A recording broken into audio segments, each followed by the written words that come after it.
Sex offender risk. We've got SORATSO, which is the state authorized risk assessment tool for sex offenders. The two SORATSOs that are out there are the LSCMI and the SRAFV and the Static 99. There's three, but the two that do predictive are the SRAFV and the Static 99. The SRAFV is the Structured Risk Assessment Forensic version. It predicts sexual recidivism and adds predictive information beyond that's included in the Static 99 or the Static 2000. Static 99R and the Static 2000R. The state is still using the Static 99R and not the Static 2000 or 2000R. It helps clinicians identify criminologic or criminogenic needs relevant for male adult sex offenders. The LSCMI, which I was telling you about earlier, is the other tool. So CASCOM, which stands for the California Sex Offender Management Board. This came down last year. Anyone who wants to do treatment or assessments with sex offenders in the state of California has to be certified by this board. As of July 1, this goes into effect. It requires 45 hours of continuing education in sex offending information and requires specifically training in the SRAFV and the LSCMI, but not the Static 99, which is interesting, though it does suggest that you have that. If you're interested, go to their website. They have the whole breakdown of the different things that you need. I did not bring out my printout of it. And CACASA, which is the California Coalition Against Sex Offender, or on sex offending rather, is the group that does some of the trainings, and they have a huge convention every April, and that's the one I. The Static 99, you could go to the Static 99 website. It gives you all kinds of information, but it's actually available in many, many different languages: English, French, Swedish, Finnish, German, Chinese, and Dutch. But it's definitely available in English. Yeah. It's designed to predict sexual recidivism among sex offenders. It's comprised of 10 items that address age, prior living arrangements, sex, several aspects of offense history. It's listed as the most widely used sex offender risk assessment tool in the world. I think I got that from the website. At least 30 states use some version of it, and it's based on records. So you don't necessarily need to do an interview. But it's not something that you want to use alone because of limited predictive value, so you want to use it in conjunction with other things like the SRAFV. Clinicians use the Static 99 by citing recidivism rates among men in the instrument's normative sample compared to the score that they got. So you wouldn't say, you know, this person has a high risk. You would say compared to age-related norms. Clinicians report relative risk interpretation for the score and reflecting that the offense risk associated with a particular score is compared to a typical score of X, 1, 2, 3, etc. Systems use cutoff scores to sort reoffending into different risk groups, usually for treatment. So if you have a high-risk sex offender, you would send them to the treatment group for high-risk sex offenders, etc. And it does require specialized training. I have sat through the specialized training and was really, really interested in why it took all day. And as I've said, these two in bold are the two that California now requires you to use. So the LSCMI is actually a newer instrument that looks at 4 different areas and consists of 11 sections and can be used as part of an entire battery for determining treatment and to assist the analysis of offenders. Many studies are coming out that says that the LSCMI has high predictive value for violence risk.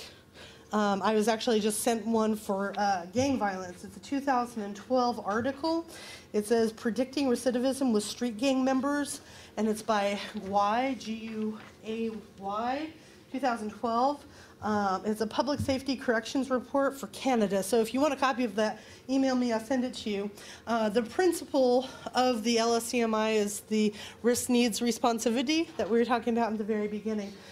So even though this, and the LSCMI is one of two measures that's required for the new Sex Offender Risk Management Board. But there are other instruments out there. There's other instruments for predicting sex offending. As for these other three, probably, maybe not so much. I know they've all have their own predictive value. They all have studies behind them, so you can definitely argue them. They are all in that book right there, the Violent Sex Offender book. But if you want to use the Static 99 and you haven't been trained, and I suggest finding a training, they're all over the place. I don't know where the SRAFV is being done except for the COCASA training, but I'm sure their website probably tells you. So there are others. There's the Razor, the Minnesota Sex Offender Screening Tool, the SORAG. The SORAG is actually the scoring for it is in that book, in the back of that book, yeah. The Violent Offender book, and I think the whole instrument is there too.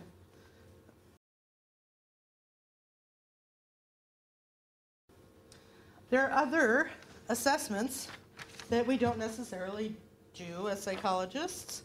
One of them is the polygraph. And I mean, of course, if you want to go be trained as a polygraph expert, you can definitely do that. Polygraph is routinely used for sex offenders, though not necessarily admissible in court all the time. It is something that's often used for parole or for treatment purposes. The penile plethysmograph. Let me say that one more time for the people at home.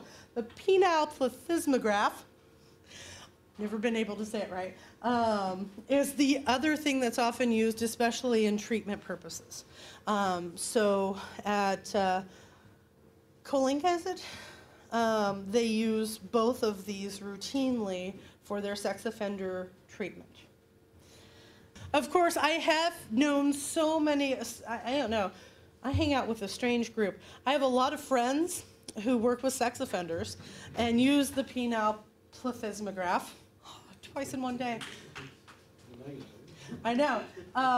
And they've said that while it does work, they have mixed results and they have mixed attitudes about using it, because oftentimes inmates will come up to them and ask to have it be used on them over and over again. What it is a sheath that goes around the penis, and they show stimulating photographs, and they see a person's arousal level to the photographs that they shouldn't be aroused to, like photographs of children, photographs of violent scenes, that sort of thing. So it's used in therapy to help reduce those arousal levels for different things. So.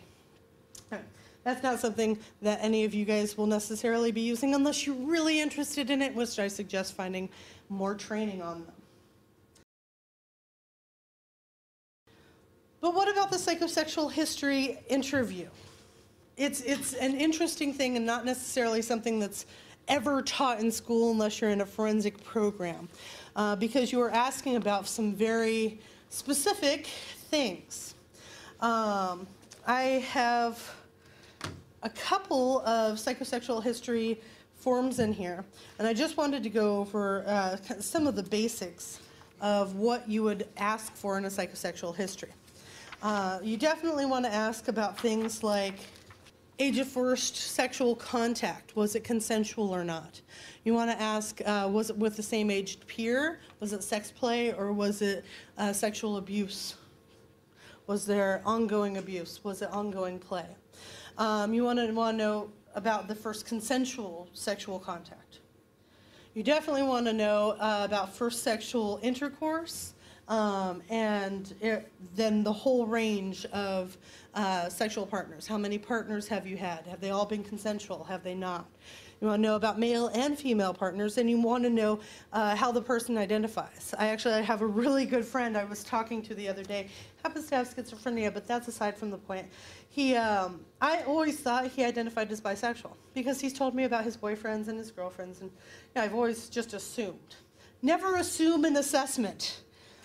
Because we were talking and I said, so do you think you'll ever get married? And he said, I don't know. I'd have to find the right girl. And I'm like, well, no, you could totally find the right boy. I mean, you've been dating this guy. And he's like, no, I like girls. I'm like, okay. He's like, I'm like, aren't you bisexual? He's like, no, I'm heterosexual. I just like boys to play with sometimes. Interesting. It was an interesting discovery for me to learn about my friend, but it kind of talked to the fact that we make assumptions. All of us make assumptions every day about everything. But as an assessor, as someone who does assessment for a living, I was surprised in myself to learn that I had made this huge assumption about someone I've known for over a decade. That wasn't true to him. And it got me thinking, oh my gosh, how many other times have I just assumed something about someone I'm assessing? So if I just ask, how many partners have you had? Have they been male or female? And I don't ask to identify as heterosexual, bisexual, whatever, then I've done a disservice to the person that I'm assessing. So just throwing that out there. You want to learn about about the nuances of the sexual activities. You want to know about oral, anal, digital, penetration. You want to hear all of this stuff, and you want to get into a lot of detail about it. You also want to talk about deviancies. You want to talk about use of pornography in detail. You want to know about internet pornography in detail. You want to know about any other things that they do, bestiality, if they have any frotteurism, if they've got any fetishes, and how much of a role that takes in their lives. A psychosexual history is intense, it's in depth, and it can be really, really unnerving for both the person doing it and the person who's being assessed. That's why it's important to have a good rapport built, even if it's a professional, unbiased rapport. And it's good to get other information before you embark on this. I would suggest the psychosexual history be one of the last things that you get, unless you think this person isn't going to talk to you, and that this is the only thing that you're getting, start with it. But in general, for all of the people that I have done this type of assessment for, they were mandated to see me, so I knew that they weren't going to get up and leave, so I saved it for the end, and then went into a lot of depth about their sexual history. It can be invasive, but doesn't necessarily have to be, and it can be more of a conversation. You need to get all of the information, though, and you need to be not afraid to ask. Because if you're afraid to ask, how many times have you had sex with a child under 10 years old? What did that sex entail? How did you approach them? How did you groom them? You're not going to get the information that you need to help this person. You definitely have to ask, and that's why I often preface things with, in the next section I'm going to be asking you about your sexual history. Some of these questions might feel a little uncomfortable, but I really need this information to best help you, depending on what it is. If it's to fry them, then it's not to best help you. Then it's just, I really need this information for the evaluation. That's what I've been court-ordered to do.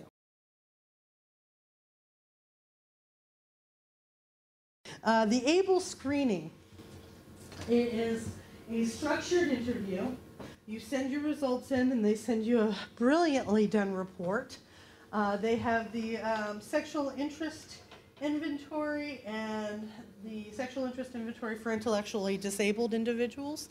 It's the only one that I know of. There might be other ones out there, but I believe this might be the only one that's like normed and standardized and all of this other good stuff that is actually put out by a company.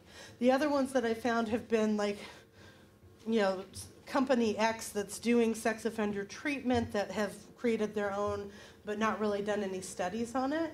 I believe the ABLE screening is the only one that's out there that has any kind of research behind I didn't do a lot of research into the ABLE, but I know that that's the only one that's out there that I could find that I've ever been privy to. They might have females, but there are less female sex offenders that are caught that we know of that are out